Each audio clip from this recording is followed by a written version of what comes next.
Olá, amigos. Estamos aqui nesse domingo para gravar mais um vídeo, né? Dessa vez eu vou fazer um comentário sobre a Estratégia Nacional de Defesa. Comentários que eu já fiz por escrito já há muitos anos, tá? Desde o nascedouro dela, no ano de 2009, eles estão disponíveis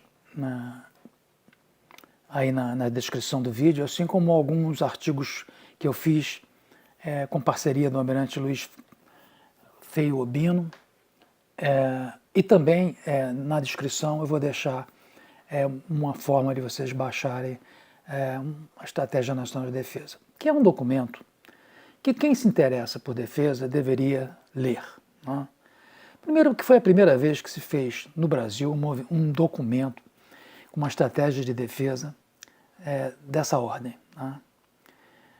Eu, durante algum tempo, logo quando foi criado o Ministério da Defesa, eu tinha tive uma ideia de que aquilo era uma forma de retaliação do Fernando Henrique para deixar os chefes militares um pouco afastados do poder, né? Até pode ter sido, tá? Existem historiadores que defendem a tese de que essa foi uma maneira de deixar, tirando de ministérios, deixar os chefes militares um pouquinho mais afastados do poder. Mas isso teve, ao longo prazo, o efeito benéfico. E que efeito benéfico foi esse, né? O efeito benéfico de integrar um pouco mais as Forças Armadas. Elas aqui no Brasil, elas vinham trabalhando muito isoladamente, né? E com o Ministério da Defesa, isso tornou as Forças Armadas um pouco mais próximas e um planejamento um pouco mais integrado. Isso foi nos idos do Fernando Henrique, né, no primeiro governo dele. A estratégia de defesa, anos mais tarde, mais de 10 anos mais tarde, veio consolidar isso quando criou, né, o Estado-Maior Conjunto das Forças Armadas, né? Agora, falar da estratégia de defesa é bom falar do seu criador, né? Quem escreveu, quem trabalhou, quem coordenou esse documento foi o Mangabeira Unger. Como você sabe, Mangabeira Unger integrou o governo Lula, primeiramente como secretário estratégico, depois nesse Ministério, né, de Planejamento a Longo Prazo, Ministério de Assuntos Estratégicos. E foi um bom trabalho. Mangabeira Unger, ele, apesar de ter servido ao PT, ele é mais ligado, hoje ainda é, ligado ao PDT e ao Ciro Gomes, né? Ele é o guru do Ciro Gomes. É um sujeito extremamente inteligente, né? Ele é neto do Otávio Mangabeira, baiano, né? O avô dele foi para os Estados Unidos e lá os filhos dele casaram e ele nasceu no Brasil, mas foi muito, muito cedo para lá, né? Tanto que ele tem um sotaque, né? Um sotaque que ele não conseguiu se desfazer, porque ele pode ter sido alfabetizado, né, em inglês, e apesar de ter passado a adolescência em Salvador, na Bahia, cursou aqui universidades e tal, e acabou indo bater em Harvard como um dos professores de cátedra mais novos, né? Ele é muito respeitado, né? Filósofo, né? Filósofo social, muito respeitado. Fez um bom trabalho, um excelente trabalho, né? Eu costumo dizer que é um paradoxo, né, que no governo Lula tenha se criado a Estratégia Nacional de Defesa. Na verdade, o Lula nunca se ligou muito nisso, mas no segundo governo, aparentemente ele teve uma influência de um político francês, né, agora me falha aqui a memória do Chirac, Jacques Chirac. Parece que o Lula botou na cabeça do Lula de que forças armadas operativas fortes e uma indústria de defesa também poderosa eram importantes, né, na condução do governo. E o Lula parece que absorveu isso e foi nessa época que ele começou a dar mais importância e criou esse grupo para fazer a Estratégia Nacional de Defesa e começou a dar um pouco mais de importância a isso. Se bem que durante esse período, as coisas que foram preconizadas na estratégia de defesa nem foram bem implementadas, né? Tanto que se diz que houve sucateamento. Essa questão do sucateamento, eu não sei se poderia culpar muito o Lula ou o governo do PT. Eu acho que tudo é uma conjuntura, tá? E que talvez a gente esteja saindo um pouco dela. Mas foi durante esse período também que o Brasil também desenvolveu, né, uma indústria de defesa. Mas vamos dar um crédito de que, né, havia, por parte do governo naquela época, uma intenção, né, de mudar as coisas em relação à estratégia de defesa, mas ela precisava ser implementada através de algumas legislações que ao longo dos anos elas teriam que ser implementadas, né. Nesse documento que eu tenho, e que tem a referência na descrição, vocês vão ver lá todas as coisas que precisavam ocorrer para que aquela estratégia fosse implementada, né. É um plano de Estado, tá? Inclusive existe um preâmbulo do Mangabeira Húngara na estratégia que diz o seguinte: nenhuma estratégia nacional de defesa vai perdurar por decisão de um presidente. Só perdura se abraçada pela nação. Bom, isso é uma verdade, né? Nós temos dito isso aqui, né? Que a gente precisa formar, né? Isso é uma bandeira que a gente tem no canal, que a gente precisa formar especialistas civis e abrir oportunidades para que civis se interessem por defesa, né? Nós temos batido bastante nessa tecla de que a defesa é um assunto, é um tema que interessa a toda a sociedade, né? Quais são as coisas inovadoras que aparecem nessa Estratégia Nacional de Defesa? Primeiro, o binômio desenvolvimento ligado à defesa, à indústria de defesa, né? O desenvolvimento e defesa estarem ligados, formando, né, criando uma indústria de defesa forte. Uns focos regionais, né? Amazônia, a retirada, por exemplo, da concentração de forças no Sudeste, né?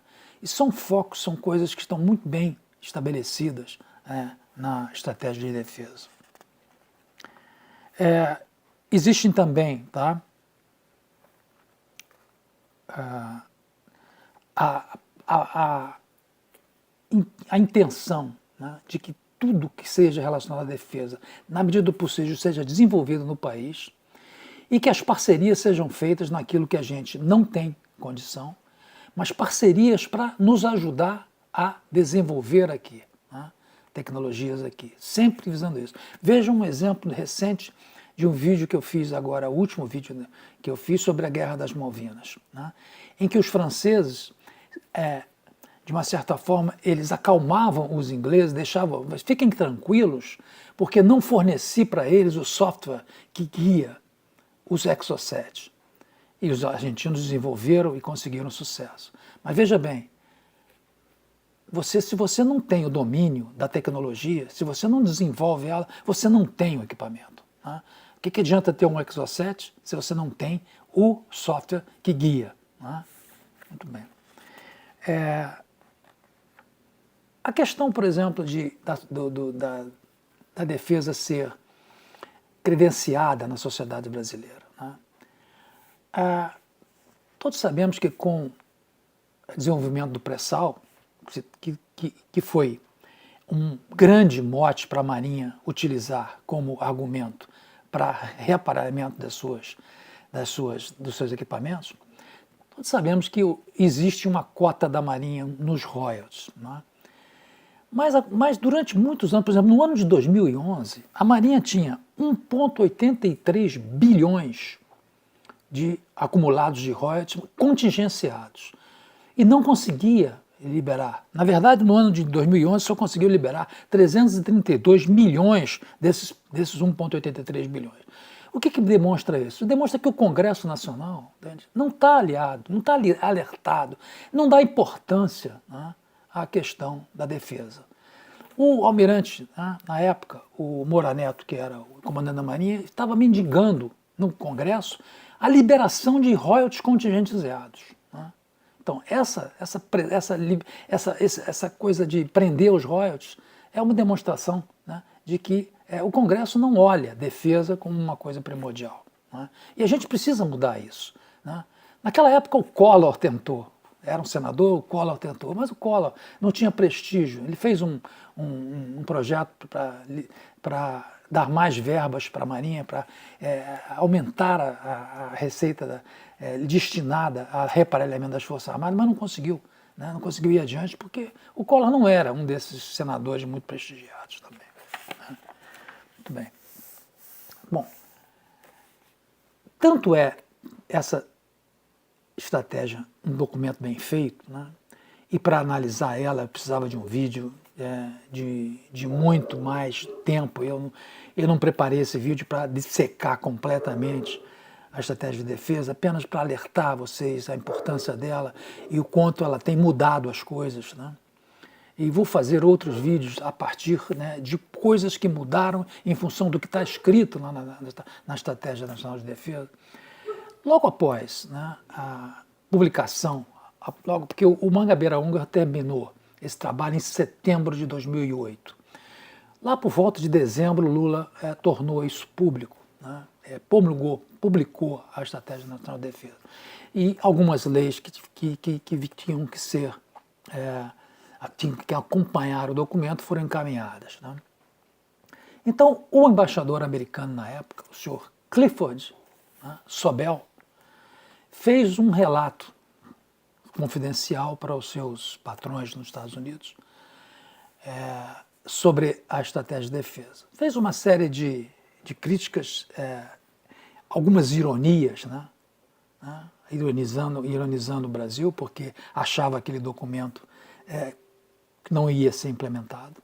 Né? Mas, ao mesmo tempo, mostrando que havia oportunidades, né, para a indústria americana, principalmente porque o documento falava, né, em Amazônia, em pré-sal, em todas essas mudanças que poderiam ocorrer em função da descoberta do pré-sal e reconhecia que o Brasil estava dando importância, pelo menos no ponto de vista oficial do governo, à defesa. Né?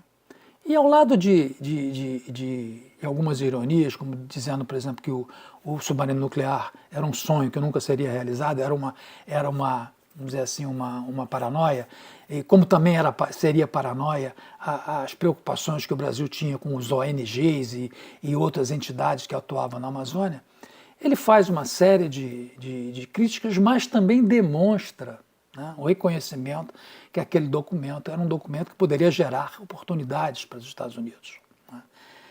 E interessante porque esse senhor Clifford, ele quando em 2011 ele saiu, né, da Embaixada dos Estados Unidos aqui no Brasil e foi assumir um local como no board, né, de uma grande offshore, né, a Diamond Offshore Drilling.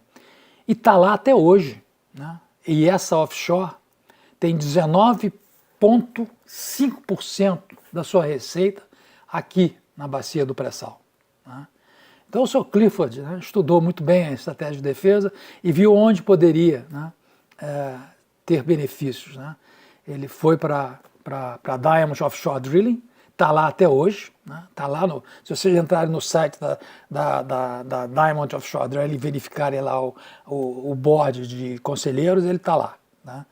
E recentemente, em janeiro de 2019, o Trump nomeou ele como membro do President Intelligence Advisory Board. Quer dizer, ele passou a ser um membro daquelas pessoas que assessoram o presidente Trump de uma maneira oficial. Né? Veja bem que, mais uma vez, eu reitero, né? Esse documento é um documento importante, que vocês devem ler, tentar entender e acompanhar, né, o que de lá até hoje tem sido feito. Se temos seguido ou não o que está sendo preconizado lá. Alguma coisa a gente ainda não conseguiu. Né? Aliás, muita coisa a gente não conseguiu. Em tese, a estratégia está sendo tentando ser seguida, mas a falta de recursos tem evitado muita coisa. Por exemplo, não temos ainda uma base na Foz do Amazonas, né? A diversificação, a saída, por exemplo, da concentração no Sudeste não foi ainda realizada, né? Então é isso. O senhor Sobel reconhece o documento, né? E eu, particularmente, acho que o documento é muito realista. Tem uma coisa que eu estranho nesse documento, é que não há muita menção à defesa antiaérea. E a gente vê hoje que nós temos uma deficiência muito grande. Quem assessorou o Manguebeira Unger naquela época, provavelmente, não enxergou isso, né? Porque eu vejo uma vez a palavra antiaérea em toda a Estratégia Nacional de Defesa, né? E a única coisa que eu vi ali um pouco megalomaníaco na estratégia é a informação que a gente deveria desenvolver o nosso próprio GPS, o nosso próprio sistema de geodésia. O que é uma coisa absolutamente um pouco difícil, né? Porque, veja bem, agora a comunidade europeia está terminando de fazer o sistema que seria, né, que eles teriam como antídoto para aquilo se os Estados Unidos, porque os Estados Unidos têm o GPS e o GPS é administrado pelos militares. E de uma hora para outra, em caso de conflito, eles podem cortar, restringir, né? Então a comunidade europeia começou a desenvolver o dela. E foram 13 bilhões de euros, agora está começando a ficar pronto. Nós não teríamos nem tecnologia, nem dinheiro para fazer isso. São 30 satélites orbitando em torno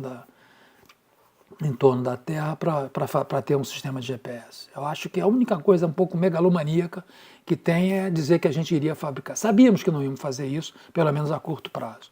Pode ser que no futuro, né? Não descarto que no futuro de desenvolvimento do país a gente venha um dia a ter o nosso próprio. A China está desenvolvendo o deles, está terminando, está praticamente terminado, e a Rússia tem também, né? Então, e a comunidade europeia está agora ultimando o dela para ficar operacional, inteiramente operacional, né? Então é isso. Eu queria chamar a atenção para que leiam, entendam um pouco essa estratégia de defesa que a gente tem, porque é um bom documento, né? É um documento que a gente não tinha, que muda um pouco a perspectiva, tá, do desenvolvimento da defesa no Brasil. E nós precisamos, uma das coisas que é preconizada lá, nós precisamos tornar isso uma coisa de conhecimento da sociedade, né? É isso aí. Aqueles que não assinaram o canal, eu peço aí que dê uma ajuda, assinem aí o canal e até a próxima. Muito obrigado.